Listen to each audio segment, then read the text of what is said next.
Together for, this is our 4th session. Yeah. So consult and 4 sessions. So this is our 5th conversation. Yes. So I was just talking to you, and I was like, okay, so tell me today, physically, do you feel different? And you were like, I don't think about it anymore. It's not even part of my processing anymore. And then I said, well, okay, so how did you feel? What state of mind were you in the moment you decided to contact me and to work with me? Mm-hmm. I want you to explain that. Okay. Yeah, so I mean, originally when you asked me, how I feel physically now, it just feels mindless and not really something I pay attention to, which to me, once you had asked me how I used to feel was when I kind of realized that how shitty I used to feel, I guess. And I was constantly feeling, I guess, sick because I was binging all the time and I felt full and that was making me feel tired and unmotivated, and that at the time felt like what normalcy was. Mm-hmm. So how many times did you binge? How often did you binge before? Well, okay, when I think about binging, it's like, I feel like some people have this idea of what binging is, and it's sitting down and eating absolutely everything in sight until the point where you feel like you're going to throw up. To me, that was never really the situation. Mm-hmm. For me, I realized I was binging just with every meal, that I was just eating way more than I needed, and that I had this mental obligation that I had to finish everything in front of me, and I had to, get it all in because who knows when I'll be able to eat that again or whatever it was. I feel like my whole entire eating habits were a binge. Yeah. So every time you ate, it was the same scenario. I failed. I suck. Might as well eat the whole thing. And then you would have shame and guilt. And would you do that? When did you commit to the binge? Was it a daily process or a meal-to-meal process? It was a meal-to-meal process. And every now and then, I'd have like a healthy meal, in which case I didn't have to feel bad about it. But now even looking back, I have no idea if I was even mindful of whether or not I was eating out of hunger at that time or if I was emotionally eating a healthy meal. To me, it doesn't really matter what I'm eating anymore. I have no emotional connection to food in that way. I love food. I love cooking. I think it's a joyful experience. But I feel no worse if I eat a burger than if I eat a salad, as long as, I'm just eating it because I'm hungry, and that's the only reason I would eat. So, okay, I want you to say that again. I'm totally confused. So you would feel bad about all food no matter what it was? No, I'm saying, you mean back before I... Yes, before. I'm talking about when the state of mind and body you were in when you contacted me. No, I guess I just convinced myself that if it was like a healthy meal, then it was okay to eat as much as I wanted. Okay, what if it was an unhealthy meal? Oh, then I felt terrible. And would you eat as much as you wanted anyways? Yes. And then more? And then more, yes. Okay, so when I said, was it meal to meal or day to day? When I say day to day, what a binge eater will do, well, a bulimic will go meal to meal, right? Because you purge, right? Okay. So it gives you your start over, and it can be 8, 10 start overs a day. Yeah. A binge eater it's a binge in a moment, but for most bingers, it's like I might as well eat this way all day long. Yeah. And sometimes it's all week or for months at a time because I'm not willing to fix the damages until this is over, right? Until the stress is gone, then I'll focus on fixing it. But until then, I'm going to give myself 100% lenience to eat everything without shame, without guilt. Yeah. Right?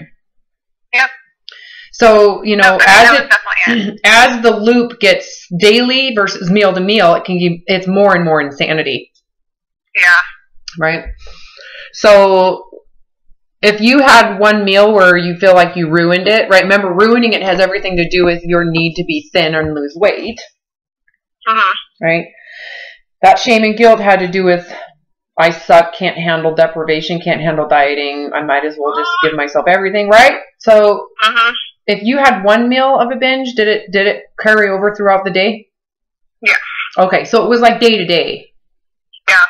So yeah, one meal defines the entire day. So the whole day you might as well eat whatever you want, get it all gone, eat the whole bag, eat the whole thing, make sure it's gone because tomorrow you're not going to go get any more, right? Right. And then tomorrow you just find something else that's bad, eat that, ruin the day, eat the rest of that, all right? Yeah. Anyways, so physically you felt just awful. Yeah.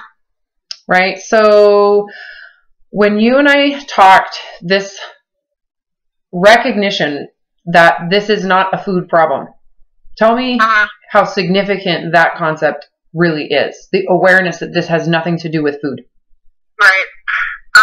Well, I'd say that's kind of our whole basis of our relationship at this point, because for me it was kind of, a pretty instantaneous decision and moment where it became obvious that it was no longer about food, and that's when I started to kind of dig up what it was about and all the reasons that I was, living that way. So this journey has been way more of an emotional one than I had expected. And it's brought me a lot of clarity though. So it's been tough. There's been a lot of kind of harsh realities of it, but because there's a lot of things you hide, right? There's a lot of things that are being hidden, disclosed, in denial. There's a lot of denial that body image and dieting covers, right? Do you see that? Oh, totally. And then once you eliminate the body image need to be fixed, right? Like we go into, if this is your weight right now is permanent, all of a sudden, all the things that you think losing weight will provide you, which is why there's pressure to diet, all of a sudden those things become exposed, right? And one of those things was a relationship exposure. Yeah. Right? Like if you have to be this way permanently, there was a feeling of, oh crap, well then I'm not going to be able to move on. Make sense? Yeah. So then you have to deal with the actual underlying issues that you think weight loss will fix. Weight loss will not fix them. In fact, it was a total distraction and hindrance to reality. What I should actually be. Yeah. Can you see that? Or creating some like weird, arbitrary idea of what has to happen so that you're comfortable making changes in your life. And honestly, now that you know what you know, would weight loss have made this any easier for you, what you're doing right now in terms of changing relationships? Would it being thinner make it easier for you? No, you laugh because that's really freaking hilarious to make the assumption that when I lose weight, I'll be so much more confident to do what I'm going to do because I'm miserable. Yeah. It doesn't work like that. No matter what, this would have had to have been faced no matter what physical state you were in. Yeah. Right? And some of this is that you might have been just hiding this whole time until you were thin enough and you never would have left or escaped, right? So once you realize I'm miserable and if weight loss isn't an option, I would just leave. Yeah. Am I making sense? Yeah. I mean, that's what happened. Yeah, and all of a sudden you're just like, oh my God, what am I waiting for? I'm not happy. I want to get out of this relationship. I don't need to be thin to get out of this relationship because then I have to be suffering for something that's never going to happen because the dieting is what's creating the urges to binge, which ultimately is keeping me hostage here. Yeah. So how's your relationship with food? You were going daily binges. You could assume maybe 2 to 3 binges a day? Oh, yeah. Sometimes up to 5. Okay, so now when was the last time you binged? Weeks ago. I don't know. I haven't binged since the second time I talked to you. So. Isn't that just amazing, the amount of power that you gave to food before and how little power it has now? Yeah. And I mean, the thing is, I don't even really have to think about it. I just know that that's, have no need to ever binge again. Yeah, it's second nature. However, what do you think is going to happen the moment you decide, oh, I can date now and I want to open up a dating site and I want to be thinner for my pictures on that? What do you think is going to happen? Well, I guess that's kind of difficult to answer because that's one, we kind of just talked about this at one point, but I wouldn't use a picture of me being thin.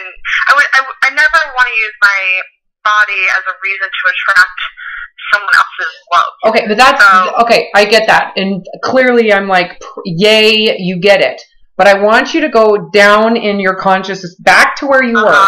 What would happen if, in one moment, you said, I just want to be a little sexier, and I want to have a little more curve. I want to present something that looks more like me. I want to look like the way I want to look, to present myself. So I just want to lose, 20 pounds, whatever the number is, right? What would happen to this freedom around eating and how easy this is? What would happen to the ease? I mean, it disappears. Oh, now God. You have something to prove and maintain. Yeah, and tell me what would happen to the impulses for you to overeat the moment you say, I'm going to eat to hunger, but I'm going to remove starches and sugar. Yeah. What's going to happen to the types of food that you eat within your now unrecognizable hunger? You're going to be binging on sugar and starches. Because they're bad, right? They're morally wrong. They're going to get in the way of my ability to go out and get a partner or whatever that is, right? Yeah. Yeah, and so you'll get sucked back in. But here's the thing. If you truly have accepted this body and you will never again try to fix it, and you want someone to be attracted to what you're attracted to now, which isn't your body. Right. You're attracted to your soul and your mind and this purpose. So if they can't like your body, do they have access to the soul that you have? No, because they probably don't even recognize that you have a real purpose. They just recognize that you have a body and it doesn't necessarily match the facade of what they want to be paired with. Right. Yeah, and you don't want that type of relationship ever again. Never again. Yeah.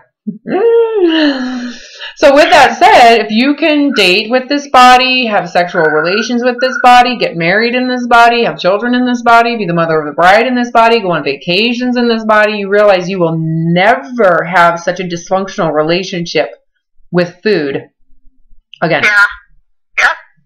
Isn't that worth it? Totally. No.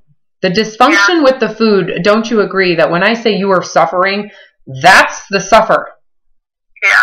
It's like this praise of body image versus the sacrifice it requires to fixate on that body. The sacrifice is humongous, isn't it? I mean, I would not go a day or a moment without being fully aware of how uncomfortable I was in my body. Yeah, and then how much you hated it. Revolved around it. Every thought. And blaming it. Just even sitting at my desk at work, I would just think about how my stomach looked, even though no one could see me. I mean, it's just, now that I think about it, it's bizarre. It's a curse. Yeah. Once you go through a full and complete permanent acceptance, what happens to all of that psychosis? Yeah, it's gone. I don't give a shit anymore. Yeah, but what it looked like from what angle, it does not have any power. No. Because the body you have is good enough for you. It's good enough for you, right? It might not be good enough for someone else. But why does the body you're in need to be someone else's? Why do you have to? It's not their problem. Yeah, it's not their body. Why are they overstepping their boundaries to say that your body needs to meet their expectations? Why? Who does that? Right? Yeah. Well, a lot of people. Well, of course, that's the whole diet body image culture. Your body needs to fit a certain standard. Otherwise, I'm not going to be with you. That's just a sign there's no soul. There's nothing inside.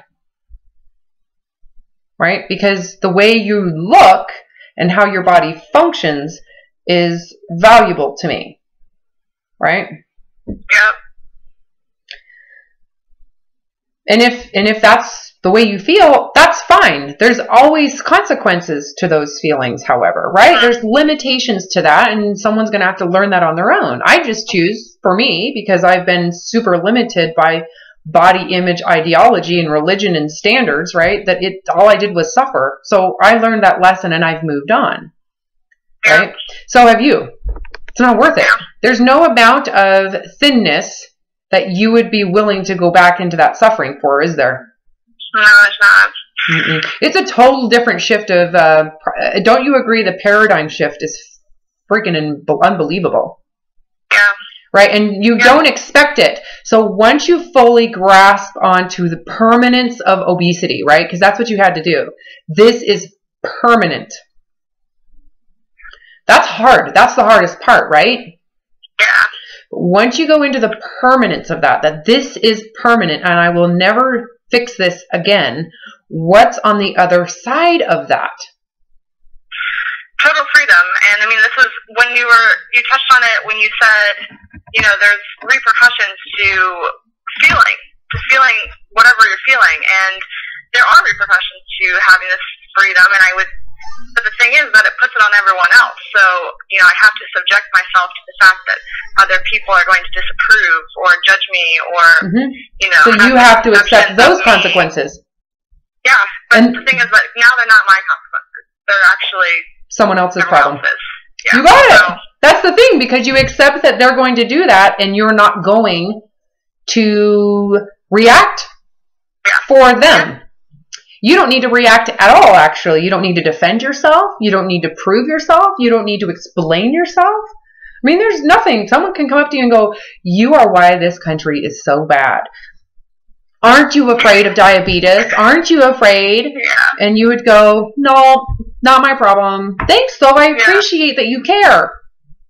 Yeah. You're right? You just go, oh, thank you so much. Yeah. Right? It's kind of like someone who comes to your door and proselytizes and said, oh my gosh, you need to open your heart to Jesus. And you can say, I have opened my heart to Jesus. I don't need to open it more. Right? But you don't know our Jesus. Oh, really? Does that make sense? Yeah. It's like, no, I've been there. I did that. I did experience that type of religious spirituality. I've been there. I prefer to have my own spirituality. Right? This is like having your own identity. Yeah. It's not someone else's criticism of your body identity. Yeah. Right? If someone criticizes your body, that's not your freaking problem. It's not their body. It's yours. And if you approve of it without conditions, wow, I mean, think of the power you have. Yeah. In your lifetime, as the body evolves and changes, as you have children, as you don't have children, as you get married, as you don't get married, as you go jump off a cliff and break your legs and you don't jump off, whatever happens, you can adapt around the circumstance and you don't have to prove yourself. Yeah. Based on someone's disapproval. Whoever that someone is controlling you and you no longer have to deal with that. Isn't that it? So on the other side of that freedom, right? Could I have explained it to you what this feels like before? I mean, you could have, but it wouldn't have. I had to have that moment for myself. Yeah. Now, how do you explain this to someone who's sitting there going, I can't give it all. I have to be thin or thinner. How would you? How is this possible for someone who is so obsessed over weight loss to such a degree? Is it possible to let it go, to get out? Oh, absolutely. Yeah. And you say that like, oh yeah, no problem. Because when you do it, it is the easiest thing ever. Yep. Right? It's like, what the heck? This is so easy. This is the path of least resistance. That's what you said earlier. Yeah. And I was like, I know. What you do to try to lose weight for your own approval to be so that you can allow yourself to be exposed culturally, that's insane. The work it requires is like your entire energy is devoted and fixated on the food, the exercise, the body, the shape, the size, the food, the exercise, the shape. And then do you ever get relief, even if you lose the weight? Oh, no, there's never a break. Yeah, because you've lost weight before. It's not like it fixed everything. It's not like it gave you the strength to change your relationships. It never did. No, never did. It just made you more obsessed about food and the morality of food. And is it healthy? Is it not healthy? Oh my God, I'm not healthy. We have to get healthy. The pressure. Tell me this. Do you feel healthier now? Now that you're not trying? Yes, I feel healthier. Yeah, and you're not even trying. So the body is on its own healthier. Absolutely. Yeah. Fabulous. Do you have anything to say before I stop recording to the listener? Because I'm going to post this and there are going to be listeners who are just like you on the other side. Okay. Well, if there's any suggestion that you could give the listener, what would it be? I would tell them that what you have created as your normal doesn't have to be that way, and that it's a lot easier than you think it is to move on and just be done with the struggle. It's just a decision that you make, and once you've made it, everything kind of falls into place. And it's a decision emotionally, right? I want to make sure that I differentiate when you say once you make the decision, because a lot of people say, fine, I'm going to do it. Yes, I made the decision, but it has to be emotionally decided. The emotional decision, yes, absolutely. It's a disconnect, basically. And yeah, I just feel so done and over with the diet industry, and I don't know. It's not even about that for me. For me, it's just I feel okay with who I am, and I don't think that anything could change with my surroundings or my body that would change how I feel about myself. And I feel like for the first time, I finally have the freedom to even figure out what that means, because I don't have the distraction of being so obsessive. I think the loss of obsession has been the biggest kind of just weight off my shoulders.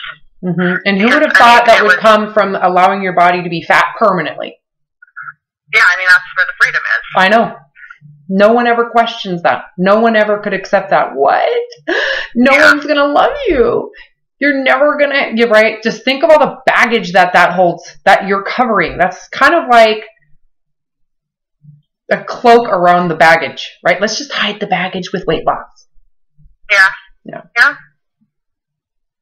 Yeah, my God. And once you take that, cover off of it, don't you want to get through that baggage as quickly as you can? Just get rid of it. Yeah, that's kind of what I'm on right now. It's kind of like a cleansing or a filtering. Getting rid of everything that no longer, serves me. Yep. It's the best feeling ever. At some point, you're going to get to where there's no baggage left, and you're just going to stay present. Yeah. Why would you do anything other than that? Yeah. Right? Doesn't make sense to go anywhere other than here's where I'm at, and here's what my desire is, and this is what I have available to me, and this is what I'm going to manage with it.